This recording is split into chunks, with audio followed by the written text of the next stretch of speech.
What's up, everybody? It's Dominic D'Angelo. It's adfreeshows.com. I'm of Rumor and Innuendo. Wait, it's Rumor and Innuendo. I have adfreeshows.com, scoops.com, and brassringmedia.com. Check it out. Man, weird start. But I'm here with Mr. Robert Karplus, WCreative_. Robert, TGIF, my dude. I'm having weird technical issues. Hopefully you can hear me okay. Oh, I can hear you crystal clear. You sound great, actually. Really? All right. I'm on the iPad. My laptop suddenly wasn't connecting, so I was like, I gotta switch. Yeah, you sound good. You sound real good. Great. Hey, who else sounds real good is the people in the chat. Let's say hi to Triple E. What's up, Triple E? Dre Owen says, hello, RNI. Robert is the new Mr. Iguana. LOL. Why is he the new Mr. Iguana? Way to listen to Working Stiff. Oh, okay. I listened to the majority of it. Half of it, the first half of it. Jeff Henning says, hello, RNI. Hopefully Cornette went back to attack Russo and left Dom alone. So far, I haven't heard anything. Oh, good news, I guess. Wrestling Old Head, good day, all. When I was a kid, Friday meant TJF on ABC. Now it means RNI on YouTube. Wow, what a downfall. If that's the case. Way to bury our show, man. I'm begging. Johnny Disco, hey yo, RNI. And Dre Owen says the Wrestling Old Head, Mr. Cooper or Step by Step. Oh, Step by Step, day by day. Robert, do you have any preference? We lost. Sorry, what was that, Don? Are you a Mr. Cooper? Hang with Mr. Cooper, or are you more Mr. Step by Step? Step by Step. Yeah. Even Step by Step was a little. Yeah. I was a Perfect Strangers guy. Wow, that's love the little Larry and Balky. Larry and Balky, yes. Hey, are there gonna be Perfect Strangers tonight on SmackDown? That's gonna be the question, because there's only 2 matches announced for this evening, Robert. What? Oh, that was weird. Uh-oh. Right, you all right there? Can you hear me now? I can hear you just fine, yeah. Okay, great. That was weird. I don't know what just happened there. I was switching over to the headphones and everything went crazy for a moment, but now I can hear you. Jeepers. All right, we're good. But SmackDown, will it be good because there's only 2 matches announced? It's in Orlando, Florida, Robert, and it's a women's championship match. Tiffany Stratton, the champion, she'll defend against Nia Jax and take on Jade Cargill as well. The winner of this, mind you, will be going up against Stephanie McCour at WWE Crown Jewel in Perth. Do you expect a title change tonight, Robert? Where's your head at on this?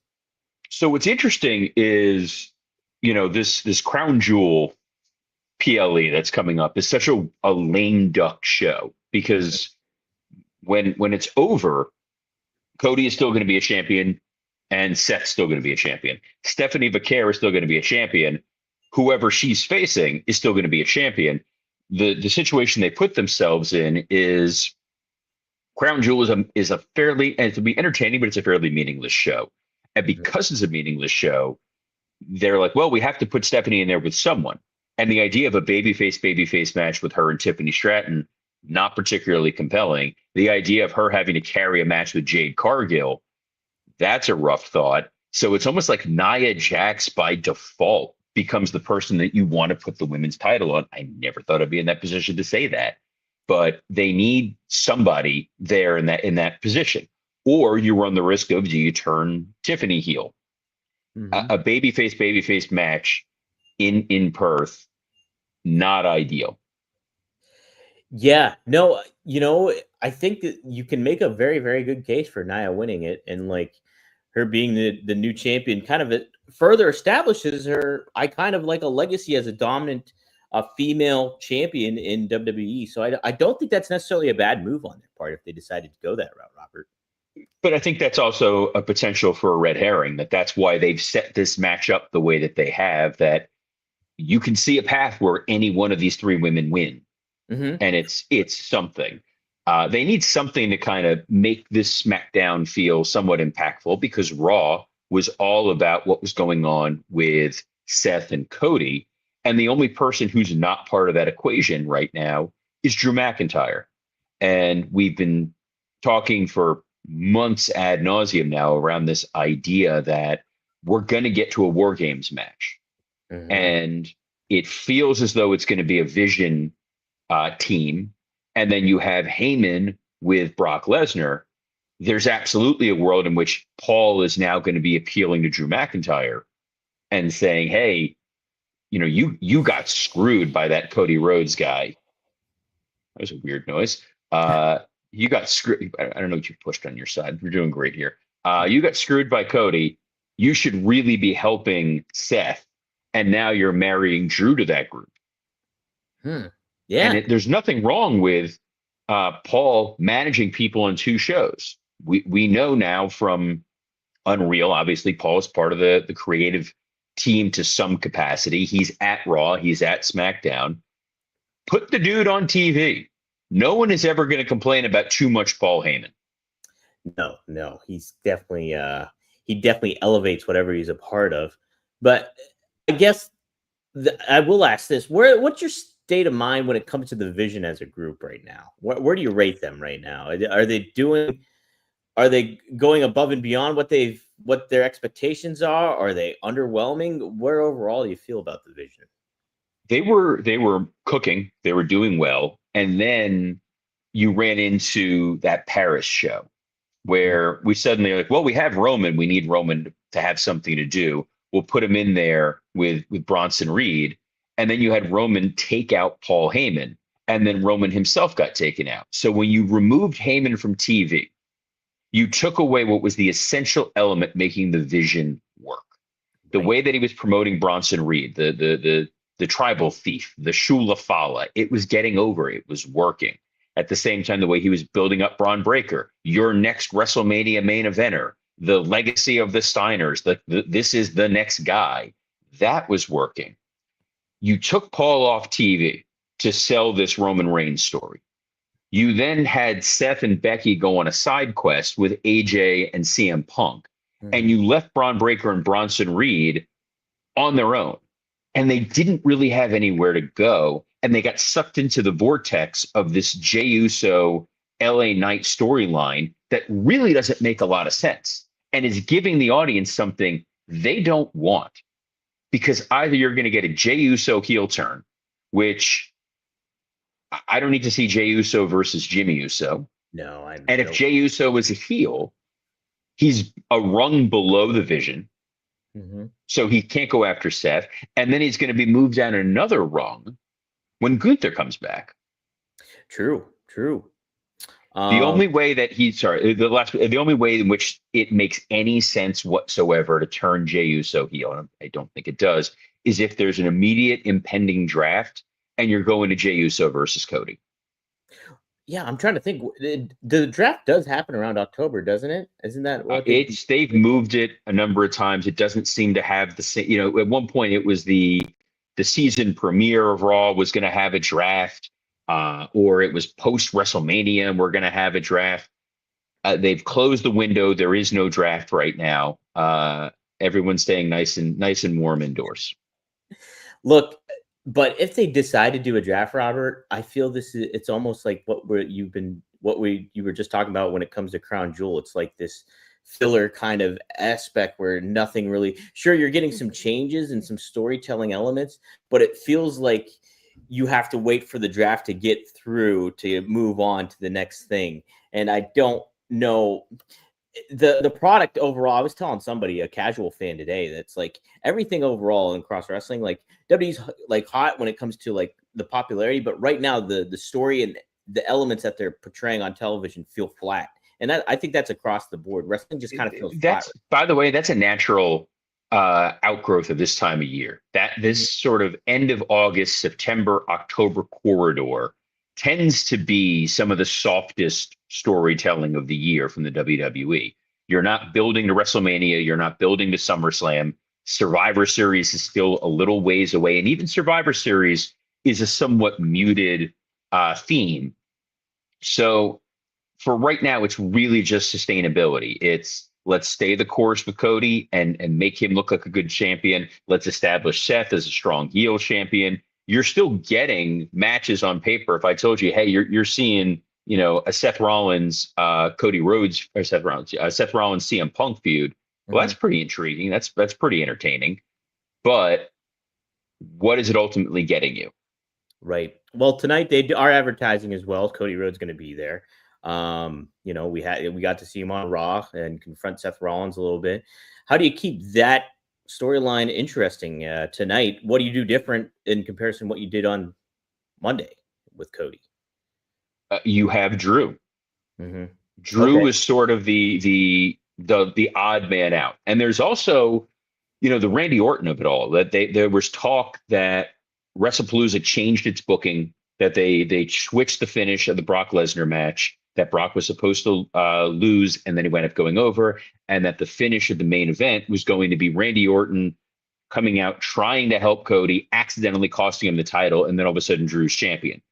But then we ran into this brick wall, which is Crown Jewel, and Mm-hmm. doing Drew versus Seth isn't going to do anybody any favors. Not that it's not going to be a great match. Doesn't make any sense from a babyface heel perspective. Right. Right. And Robert, it's just, why even do a Crown Jewel aspect? Like, why even have a gimmick with it? You call it Crown Jewel, make it in Australia, Perth, Australia, but just have good matches and further storytelling instead of worrying about a ring and champion versus champion. I just don't think it's necessary, if you're still there. Oh, hold on. Boom. You good now? I'm good now. Okay. Did you hear what I just said? No. Part of why I'm hiding in here. So the cleaning lady is here, and the vacuum gets loud and everything. So I think she just unplugged the Wi-Fi for a second, but I'm back. Oh, no worries. Okay, so what I said was it kind of reiterating Crown Jewel just being unnecessary in regards to gimmicks, having the gimmick of the rings and champion versus champion. I just think it takes away so much of what you're trying to do and build towards, even something like Survivor Series, to make this kind of sit down season feel a little bit more important. Like, you could have Drew take over the title if you wanted to, and I think that would be compelling. But yeah, now you're worrying about Cody versus Seth. I don't know. It seems unnecessary to have this Crown Jewel gimmick with it all. Have it in Perth, make it feel like a big deal, but further storylines and stuff like that. It's because they moved this away from Saudi, where it was totally useless. Yeah. The idea was, hey, we're just giving you a fun show for the Saudi Arabia crowd, and we're going to make it seem like you're winning this important ring that nobody sees, or this comically large belt that nobody sees. And then when they moved it to Australia, they're like, well, we'll just keep the Crown Jewel gimmick. They've tried over the years to do Raw versus SmackDown stuff. We did, when I was there, a Survivor Series match, Raw versus SmackDown. There was a whole pay-per-view where they fought over that trophy, bragging rights. Yes. Mm-hmm. Audiences don't care because they know it's not real competition. It's what Vince always wanted to create. They've done it where we have different announce teams, we have different creative teams. We're really making them compete with each other. It doesn't resonate with the audience. It still doesn't resonate. It's a fun match, but when it's fun and inconsequential, it's AEW. Yeah, definitely that. So, hey, what else we have on tap too is Sami Zayn's going to do an open challenge. Do you like how they're positioning Sami as this United States champion, doing the John Cena open challenge thing, and where can they go with this a little bit more? I think it's a great opportunity to put on some fun matches, give some people a chance for spotlights. I'm excited to see him versus Lee Moriarty. I think it's going to be. I mean, the John Cena U.S. Open Title Challenge. I don't know. It was close to what the real name of it was. The U.S. Title Open Challenge was great because it gave John a chance to show that he can work in a different way. That was very much him trying to show, I'm not the 5 moves of doom John Cena. I can do a little bit more. Put me in with different people where you don't need a storyline. And it was also a way to introduce folks to different talent. I mean, in a lot of ways, it's what made Kevin Owens. Yeah. So Sami is a guy who, I don't want to cast aspersions on anyone carrying cross, but I had said, if you can't work with Sami Zayn, you can't work. And if Sami can get certain guys over, you put him in there with a Ray Phoenix, you put him in there with a Carmelo Hayes, and let him just have these great banger matches, I'm all for it. Yeah. No, I think it's a fun thing to do. Harkens back to Cena's farewell tour at the same time. I think you're hitting the right points with that. Wrestling Old Head mentions, I'd like to see Montez Ford answer the open challenge. Yes.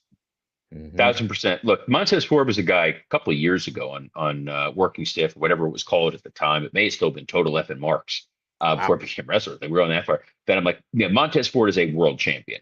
The man can talk. The man can work. He has charisma. He's infinitely watchable.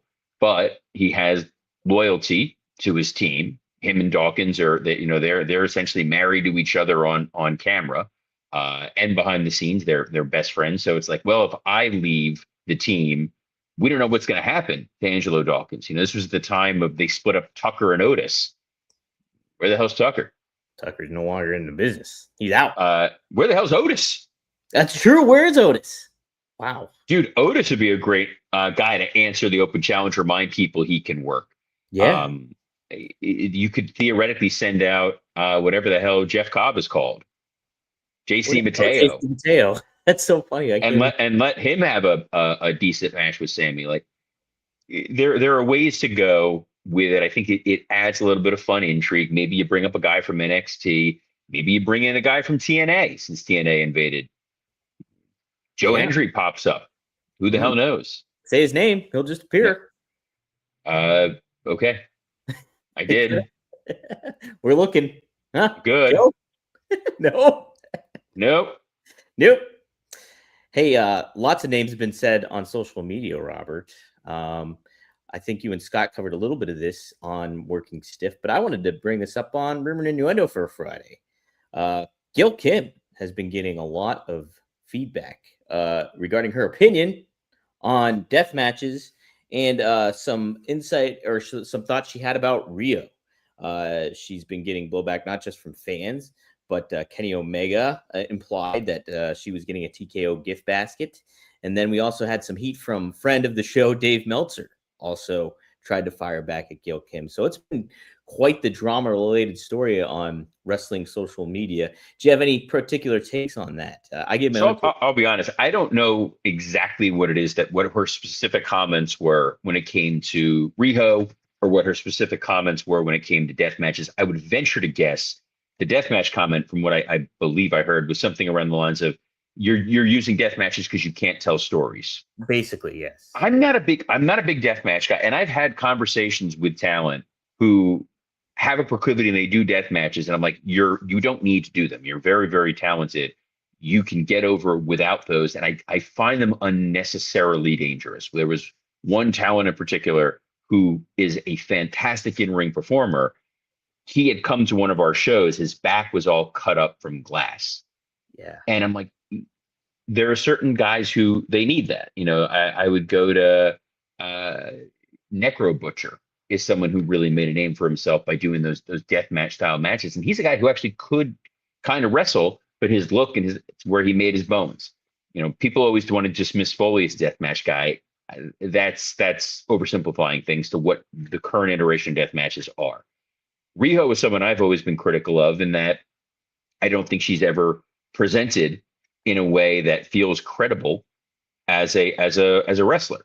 But that's my take. Gail Kim is a lot more qualified to make those sorts of takes because she has had a 20+ year career in pro wrestling. She's worked in the ring. She's worked behind the scenes as a producer. She understands what it takes to be successful in the industry. She's allowed to proffer an opinion.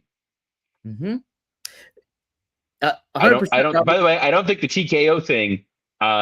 They don't care. No. Like, it's Kenny wanting to make this a bigger deal. And she's an agent of TKO trying to bring down Riho. You know what brought down Riho? Wasn't on Dynamite this week. Yeah, how about that? Probably won't be on Collision. Probably won't be on TV for another 5, 6, 7 months. And Robert, I find it so funny, like that. You look back a couple months ago, Gail Kim gets released unexpectedly from TNA. What happens on social media? People go to bat for her. Oh, how could you fire Gail Kim? How could you let her go? She's such a smart mind for the business. She knows everything, and she's helped transition women's wrestling into what it is today, and with elevate the knockouts division, everything. And that's true. It's all true. But the aspect then, she says one opinion about Rio, who got apparently bullied beforehand. She has nothing to do with that. She's just giving her educated wrestling opinion on, how she was presented, what you were saying. And at the same time, too, her physical stature is not intimidating. So fair criticisms. And still, everybody just wants to pour fire onto her and attack her in a lot of crazy ways. And when Meltzer started chiming in, I'm like, Dave, what are you doing, man? This is like Gail's rightful to her opinion. She's not digging into Rio maliciously. This is a fair assessment of what she looks like and how she wrestles and how she's presented. I don't know. Very frustrating. It's a strange time It here is. in wrestling land as we roll into the weekend. I don't even know what else we have What else on they the put up? gimmicks. It's Oh, here's an interesting one. Yeah, this we'll close out with this one here, Robert. by all Uh, means. the Miz happened to do an interview with the Schmo. Are you aware of the Schmo, Robert? He actually stood beside me at WrestleMania 38. We were doing interviews. I was like, who is this guy? Well, anyways, he interviewed The Miz. And The Miz had some interesting comments, being the company man, but nothing against that. Happened to say last year was a record-breaking year. It's the biggest WrestleMania we've ever had. I'll say this time and time again, there was an Attitude Era. This is bigger than the Attitude Era. The storylines are bigger than they've ever been. The stars, our roster is deeper than it's ever been. Whether you're cheering someone or booing someone, WWE always finds a way to do better the next year as best you could possibly do, which I think we did amazingly last year here at Allegiant Stadium. It's going to be nothing compared to what happens at WrestleMania 42 at Allegiant Stadium. So, what's your takeaway from those comments? Is Miz accurate in the fact that current 2025 WWE is bigger than the Attitude Era? It is bigger than the Attitude Era. Mm-hmm. It's a different media landscape. I think that's the biggest piece of it. The Attitude Era was big in the sense that wrestling before that for a very long time was sort of marginalized. You didn't hear about it, you didn't see it, it wasn't covered by the mainstream. And then it was things that are going to sound like I'm like grandpa sitting on the porch, where kids, they were on the cover of TV Guide. They talked about wrestling on the Today Show.